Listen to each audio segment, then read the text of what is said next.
Welcome back to the ABC General Hospital Spoilers channel.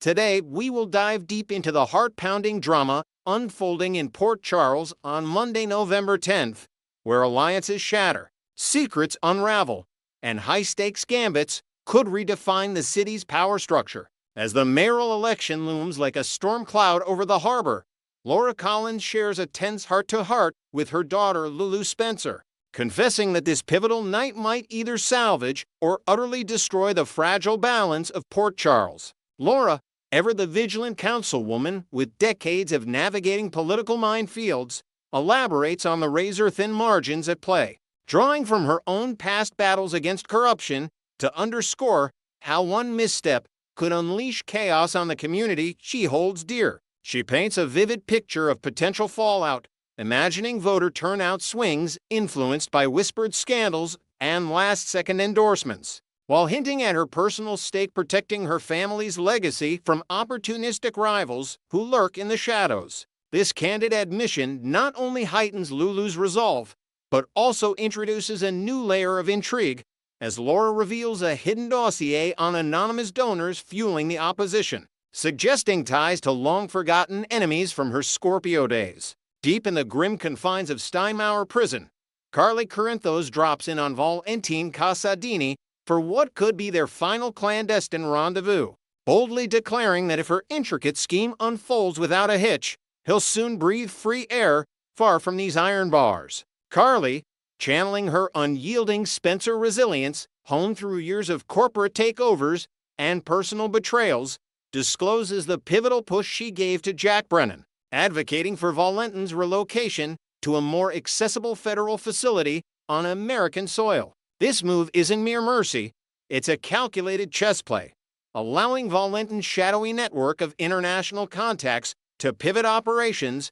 without the drag of overseas extradition hurdles, complete with imagined scenes of forged documents and bribed officials smoothing the path.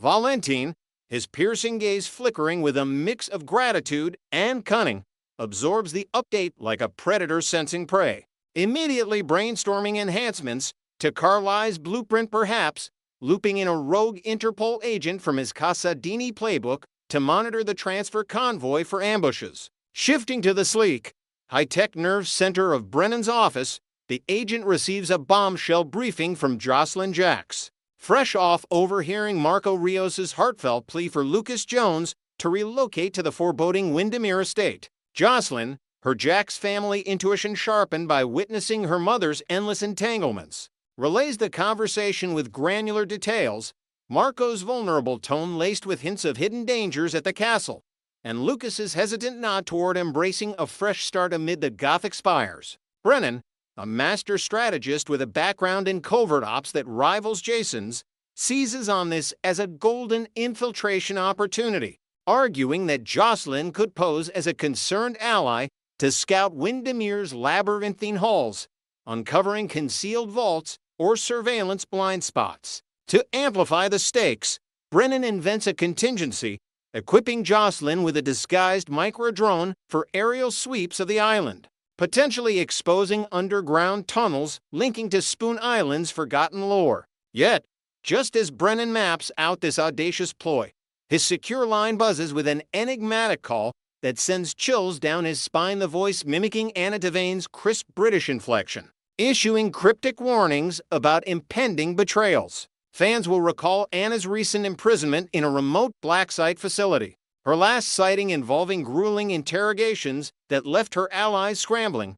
This auditory phantom raises red flags of sophisticated deepfake technology, possibly engineered by a tech-savvy foe with access to voice modulation algorithms, echoing Anna's earlier brush with a spectral Caesar Phazon impersonation now suspected as another AI ruse. This development weaves in speculative threads, like a shadowy consortium deploying neural networks trained on intercepted calls to sow discord among Port Charles's elite. Brennan, no stranger to deception from his DIA tenure, grapples with the trap's allure, pondering whether to trace the signal through encrypted back channels or bait the hook with false intelligence, all while envisioning a digital arms race escalating the espionage thriller. Meanwhile, in the sterile corridors of the hospital's research wing, Britt Westburn delivers a frosty ultimatum to Emma's Scorpio Drake, firmly nixing any collaborative efforts as simmering rivalries erupt into open conflict.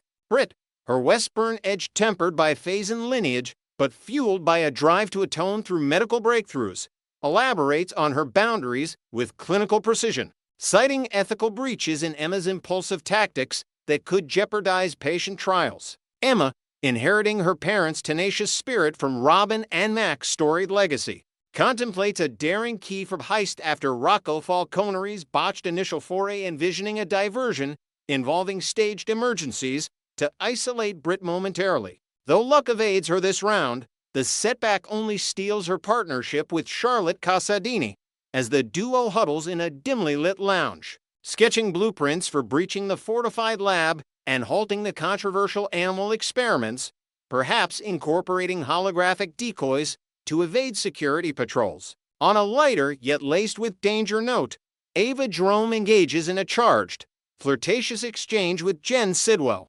playfully alluding to inescapable consequences that could ensnare anyone meddling in Port Charles's underbelly. Ava, her Jerome flair for seduction masking a keen survival instinct forged in mob wars and artistic pursuits, teases Sidwell with veiled references to Windemere's aura of malice, proposing that Lucas's impending cohabitation there might unearth buried relics or trigger ancestral curses tied to the Casadinis. Sidwell, a polished operative with a soft spot for genuine connections, admires Ava's forthright intellect, contrasting it against the city's web of deceit, and they forge a tentative rapport over shared hopes for Marco and Lucas's budding romance-imagining joint ventures like a discreet safe-house network to shield the couple from fallout. This banter evolves into deeper discourse on loyalty's price, with Ava inventing a scenario where Sidwell's expertise in evasion tactics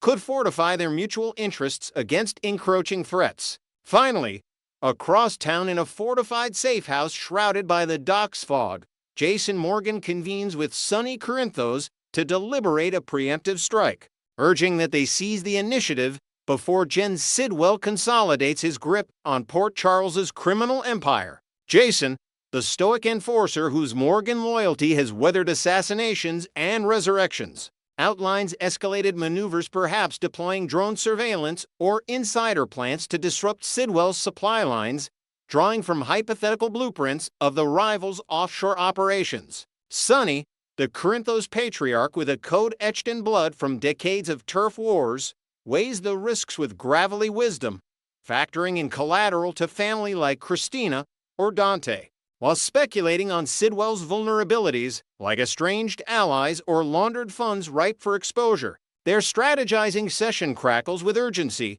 blending tactical precision with emotional undercurrents as they refine a multi-pronged assault that could tip the scales, hinting at alliances with unexpected players like a reformed Valentin contact. Next, we will dive deep into the shocking transformation of Martin Gray, once a reliable figure in Port Charles, now teetering on the edge of outright villainy as his latest scandals threaten to unravel family ties and political ambitions alike. In the intricate web of Port Charles intrigue, Martin Gray has long been portrayed as a sharp-witted lawyer with a moral compass that occasionally wobbled but never fully shattered until now. Fans recall his earlier days assisting clients with finesse, navigating the Quartermain family's endless power struggles, and even offering sage advice to his sister Laura Collins during her mayoral campaigns. However, recent plot twists reveal a man consumed by ambition, willing to fabricate documents and sow discord for personal gain.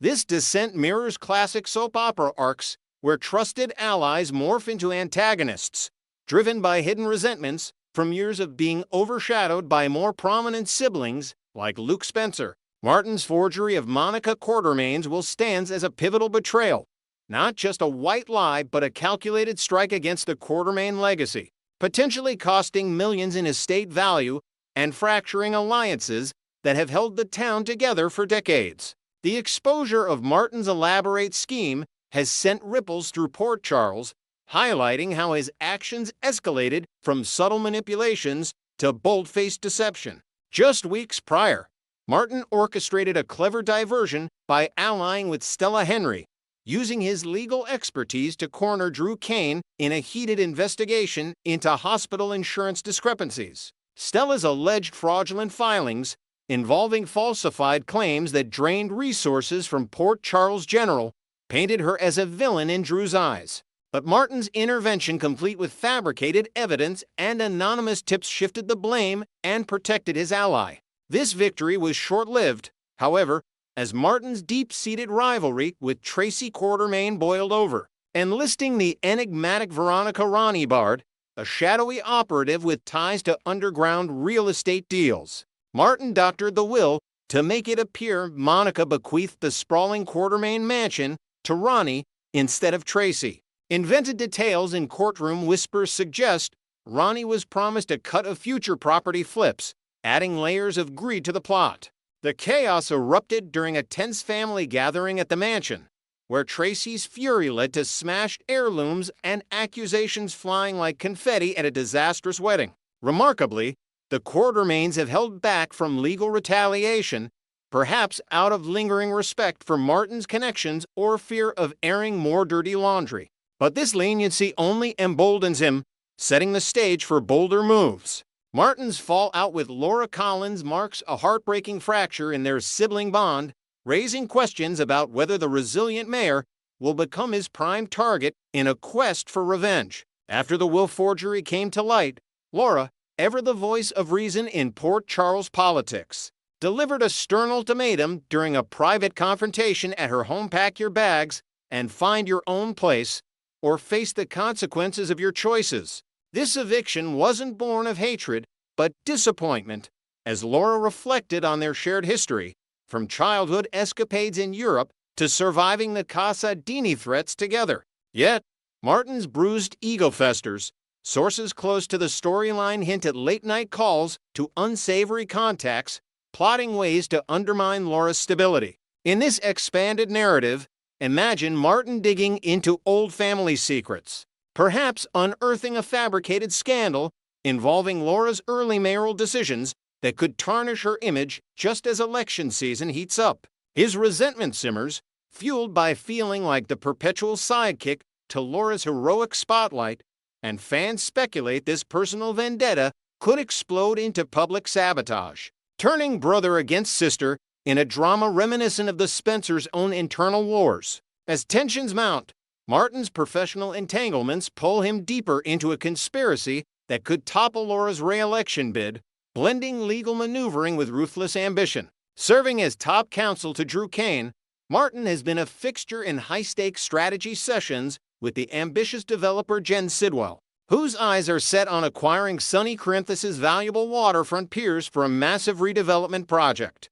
These piers, symbols of Sonny's mob empire, represent not just real estate gold, but a pathway to controlling Port Charles's shipping lanes and nightlife economy. Drew and Sidwell, viewing Laura as an obstacle due to her long-standing alliance with Sonny, forged through years of mutual respect amid crises like the nurses' ball disasters, have schemed to discredit her at every turn. Martin's insider knowledge of Laura's campaign finances and personal vulnerabilities positions him perfectly to strike, perhaps by leaking altered documents suggesting improper donations from Sonny's businesses. This alliance adds a thrilling layer of corporate espionage to the political thriller, where boardroom battles intersect with street-level threats. And Martin's loyalty to Drew could blind him to the ethical abyss he's approaching. The explosive Tuesday, November 4th episode crystallized Martin's brewing animosity, delivering a confrontation that left viewers on the edge of their seats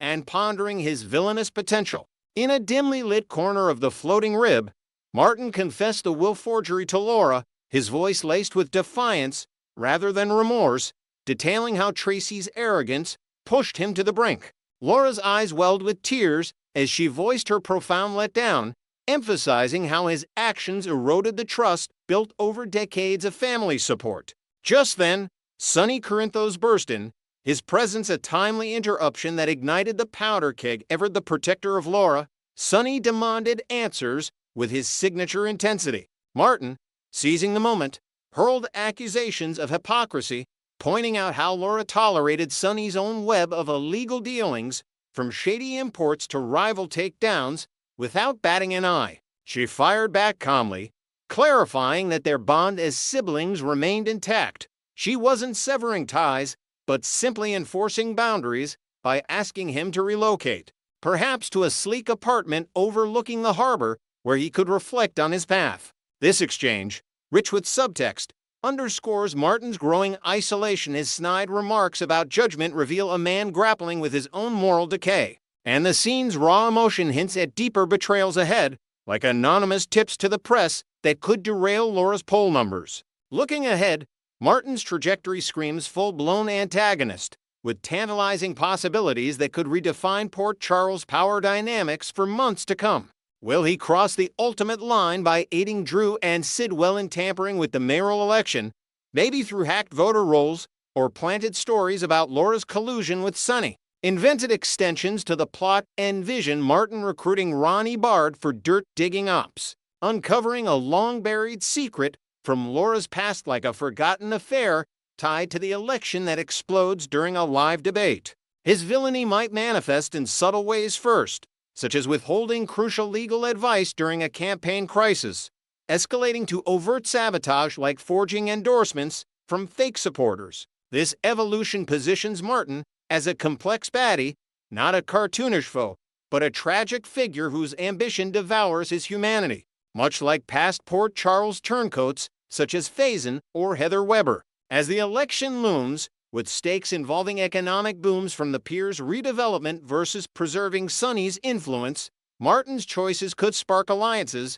feuds, and heart-wrenching family reconciliations or permanent rifts. Next, we will learn about the three pivotal twists in Nathan West's life that must unfold before Maxie Jones emerges from her mysterious coma. In the ever-twisting world of Port Charles, where secrets unravel like threads in a forgotten tapestry, Nathan West stands at a crossroads that could redefine his entire existence. Fans have been on the edge of their seats, speculating about how this once-fallen hero will rebuild his shattered world while Maxie lies suspended in a fragile dream state. The spoilers tease a layered journey for Nathan, blending redemption, family bonds, and forbidden sparks that promise to ignite the screen with classic General Hospital intensity. Before Maxie's eyes flutter open to the chaos she's missed, Nathan must navigate these essential milestones, each one building toward an emotional crescendo that could either heal old wounds or tear them wider. Nathan reclaims his detective badge. First on the agenda for Nathan's redemption arc is his long-overdue return to the Port Charles Police Department, a badge that symbolizes not just authority, but his unyielding sense of justice. Picture this: after months of sidelining due to personal turmoil and shadowy investigations that nearly cost him everything, Nathan finds himself drawn back into the fray when a string of cryptic crimes hits too close to home. In a riveting scene yet to air, he shadows a suspect through the dimly lit docks, his instincts sharper than ever, proving to skeptics like Commissioner Anna Devane that his time away has only honed his skills. This isn't just about paperwork and promotions. It's a deep dive into Nathan's psyche, where he confronts the ghosts of past cases, think echoes of the Caesar Faison saga that once derailed his career. To earn his spot back at the PCPD, Nathan might orchestrate a high-stakes sting operation, perhaps partnering with Dante Falconeri in a tense alliance that tests old rivalries turned to respect. Imagine the boardroom drama. Max Scorpio grilling Nathan on his reliability, only for Nathan to present irrefutable evidence from an undercover lead that cracks a major counterfeit ring plaguing the city. This triumph wouldn't come without hurdles: internal politics, a rival detective eyeing the same promotion, and Nathan's own doubts about whether he's truly ready to don the uniform again. Yet, as he pins that badge on, viewers will sense the shift. Nathan West, the man who once teetered on the edge of darkness, stepping fully into the light of duty. This development sets the stage for Nathan to channel his renewed purpose, solving crimes that indirectly tie into Maxie's predicament, like whispers of a conspiracy that put her in the coma. By the time the gavel falls in his favor, Nathan's confidence will be unbreakable, a far cry from the sideline figure we saw grappling with unemployment's sting. Delving deeper, this career revival adds layers to Nathan's character evolution, highlighting themes of resilience that General Hospital writers love to explore. He'll likely mentor a rookie officer, sharing war stories from his phase-in days while dodging questions about his personal life, all while the camera lingers on his determined gaze. New elements emerge here. A hidden file from his desk drawer revealing clues about Maxie's accident, forcing Nathan to balance police protocol with vigilante urges. As episodes unfold, expect crossover moments with Sonny, where Nathan's badge clashes with the mobster's code, creating alliances that blur ethical lines. Ultimately, this badge isn't just a job, it's Nathan's anchor, pulling him from despair and preparing him for the family storm ahead, ensuring he's the protector Maxie needs when she awakens. Embracing full-time fatherhood with James. Shifting gears to the heartwarming, yet fraught realm of family, Nathan's path to becoming James West's devoted full-time father demands patience, growth, and a few tear-jerking breakthroughs that will tug at every viewer's heartstrings. James, the bright-eyed boy caught between worlds, has been navigating life with his mother in limbo, leaning on figures like Cody Bell for stability. But deep down, he craves his biological dad's steady presence. Nathan's admission in the November 5th episode that he's not quite ready for round-the-clock parenting strikes a chord, revealing a vulnerability born from his own chaotic upbringing and the fears of repeating mistakes. Yet, spoilers hint at a gradual thaw. Nathan starts with small gestures, like coaching James's little league team or surprising him with a model police car that sparks wide-eyed wonder. This bonding arc intensifies when Nathan and James share a quiet evening at the park, where the boy opens up about missing Maxie and fearing she'll never return, prompting Nathan to vow he'll bridge that gap until she does. Inventing a fresh twist, imagine James discovering an old photo album of Nathan's detective adventures, idolizing his dad as a real-life superhero and begging for stories that weave in heroic feats against Port Charles villains. Cody's role evolves to not as a rival, but a mentor who teaches Nathan the ropes of dad duties, from bedtime routines to handling playground squabbles, fostering a co-parenting dynamic that's equal parts tense and touching. Nathan's hesitation stems from nightmares of failing James, perhaps triggered by a custody hearing where Spinelli advocates fiercely for shared time, pushing Nathan to confront his inadequacies head-on. As weeks pass, these moments accumulate into a profound shift, James drawing Nathan into school events, calling him for advice on bullies, and ultimately declaring, "I want you here every day, Dad," in a scene that cements their unbreakable bond. This readiness isn't rushed. It's earned through therapy sessions where Nathan unpacks his regrets over lost time, emerging more equipped to nurture James's dreams, like enrolling him in art classes that echo Maxie's creative spirit. New details enrich this. A family outing to the Quartermain estate where James bonds with uncles like Felix, learning resilience amid the mansion's opulent chaos. By fully stepping into fatherhood, Nathan not only honors his son, but fortifies his emotional armor, ready to welcome Maxie back to a home buzzing with the laughter she's missed. This pillar of his story underscores General Hospital's timeless motif of redemption through love, turning Nathan from absentee figure to pillar of strength, tangled hearts, and romantic intrigue.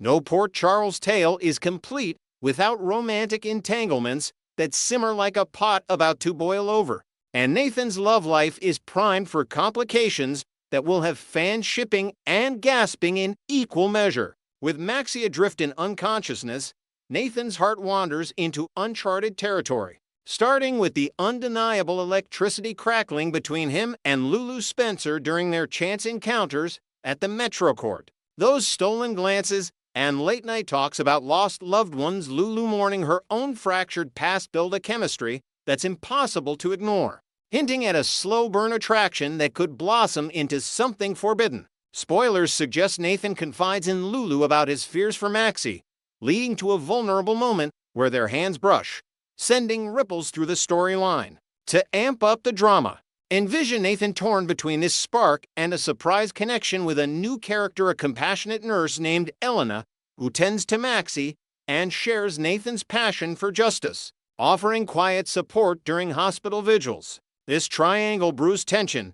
Jealousy flares when Lulu sees Nathan and Elena laughing over coffee, while Nathan grapples with guilt, wondering if his heart's betrayal stems from despair over Maxie's endless sleep. Invented layers add depth. Perhaps a stormy night traps Nathan and Lulu in an elevator, where confessions pour out about second chances, nearly culminating in a kiss that the writers teasingly cut short.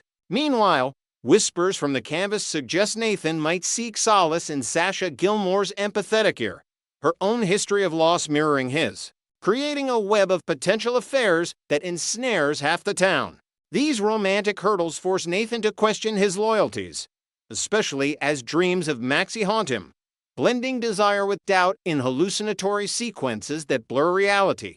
The soapy payoff, a cliffhanger where Nathan leans in for comfort from Lulu just as Maxie's monitors beep erratically, foreshadowing her return amid the romantic rubble. This complication isn't mere filler, it's a catalyst for growth, pushing Nathan to redefine love in the face of uncertainty. As alliances shift and hearts collide, viewers will debate online, is this the end of Maxie or a fiery rebirth? The intrigue peaks when Maxie stirs, her first words perhaps sensing the shift in Nathan's aura, unleashing a shocker that questions if his experiences were manipulated by a vengeful foe like Victor Casadin's lingering shadow. In wrapping up these foreshadowed chapters, General Hospital promises Maxie's awakening as a beacon of hope, but only after Nathan's transformations forge him anew. Stay glued to your screens, dear Spoilers fans, as Port Charles delivers twists that keep us all hooked on every heartbeat.